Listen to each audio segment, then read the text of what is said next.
Halo semua, selamat datang di Keluh Kesah Reddit, di mana kami akan berbagi cerita menarik dari seluruh belahan dunia. Kali ini kami akan membagikan cerita dengan tema Entitled People, yaitu mengisahkan pertemuan dengan orang belagu dan sejenisnya. Berikut ceritanya.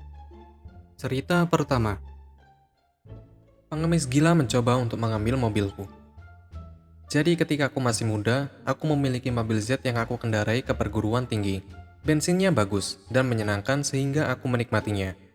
Saat itu musim panas, dan kami mendapat pengemis yang mengikuti turis kaya yang meminta uang, omong kosong, atau hanya mengganggu kalian sampai kalian memberi mereka sesuatu.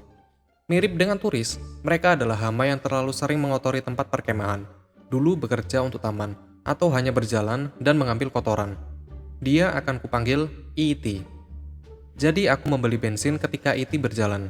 Dia menatapku dan berkata, "Hei," ketika sedang menunggu antrian, ketika tiba-tiba, "Bolehkah aku meminjam mobilmu? Aku akan mengembalikannya, kawan." Aku bersumpah, anjing pacarku dan aku akan pergi ke kota seberang, dan kami tidak memiliki cara untuk sampai ke sana, dan kamu terlihat seperti memiliki lebih dari satu mobil. Aku berusia 23 tahun dengan penghasilan kotor $6.000 setahun. Setahun yang semua pendanaannya digunakan untuk bahan bakar, biaya kuliah, dan hal-hal lain untuk membantu di rumah. Ini terjadi selama resesi terakhir ketika gas hampir $5. Memberitahunya bahwa itu satu-satunya mobilku, dan dia bisa menunggu bus. Iti memberitahu aku bus mengusirnya pergi, dengan anjing pacarnya dan berkata, musisi yang membutuhkan. Memberitahunya bahwa itu masalah mereka, dan aku tidak punya uang untuk dibagikan, dan aku tidak ingin memberikan mobilku kepada orang asing. Dia mengklaim dia dapat dipercaya dengan mengatakan dia memiliki lisensi. Ku bilang padanya tidak. Iti tidak bisa memahami ini. Dia terengah-engah dan menawarkan aku ganja. Ku katakan padanya aku tidak merokok dan aku tidak tertarik. Dia menjadi sangat marah dan mendekat. "Dengar, pacarku dan anjingku sudah berada di luar selama 5 jam, dan sepertinya kamu akan sangat keren jika kamu membiarkan kami meminjam mobilmu." Ku katakan padanya jawabannya adalah tidak. Dia mengeluarkan gitarnya mengatakan dia terlambat untuk pertunjukan. Aku bilang padanya aku tidak peduli. Aku tidak akan memberikan mobilku padanya. Pacarnya berteriak, "Kami keren," saat dia sedang bermain dengan anjingnya. Aku bertanya apakah dia mabuk. Iti mulai mencoba di pintu penumpang. Beruntung bagiku kuncinya disetel saat dia terus berkata, "Biarkan kami meminjamnya." Dia berjalan kembali dan memohon dengan keras, "Ayo, kamu tidak akan membutuhkannya. Seperti beberapa jam lagi, kawan. Aku membutuhkan mobil. Ayo, kita adalah komunitas." Aku mengambil ponsel yang aku sadari ada di Z, karena aku mulai takut. Pompa diklik pasang tutupnya saat Iti bertanya pada pacarnya apakah dia punya uang untuk ditawarkan kepada aku. Pacarnya berlari dan menawariku celana dalamnya yang kotor, mengatakan, "Aku akan pergi ke toilet, dan memberinya untukmu karena kamu terlihat seperti tidak melihat banyak wanita." Jadi, selain tidak mengerti, aku tidak akan meminjamkan mobilku kepada orang asing. Dia mengira aku adalah tipe orang yang membeli celana dalam bekas. Seperti itu bukan barangku, dan itu agak kotor, tidak higienis, dan bagaimana celana dalam berdarah yang ditandai selip akan memberi aku mobil baru.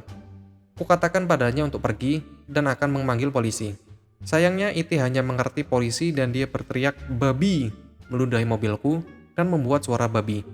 Pacarnya mengatakan kepada aku bahwa dia berharap aku menghancurkan mobilku, karena karma membenciku dan pantas mendapatkannya. Hari berikutnya melihat mereka di sisi toko melakukan goresan dan merokok. Cerita kedua.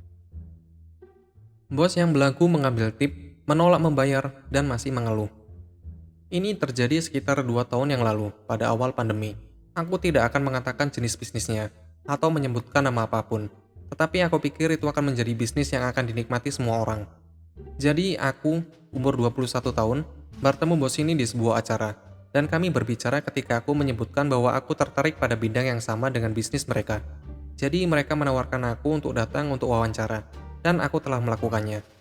Bayarannya lebih baik daripada pekerjaan apapun yang aku miliki sebelumnya.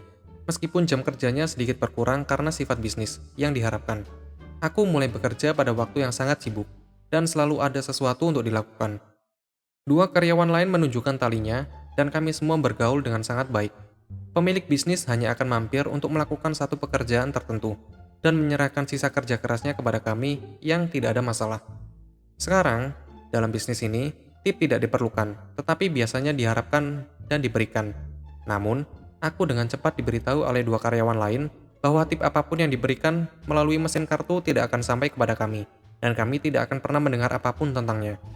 Bahkan jika pemilik tidak mengangkat jari untuk pekerjaan yang dibayar pelanggan, jika ujungnya melewati mesin, itu tidak pernah terlihat oleh seorang karyawan.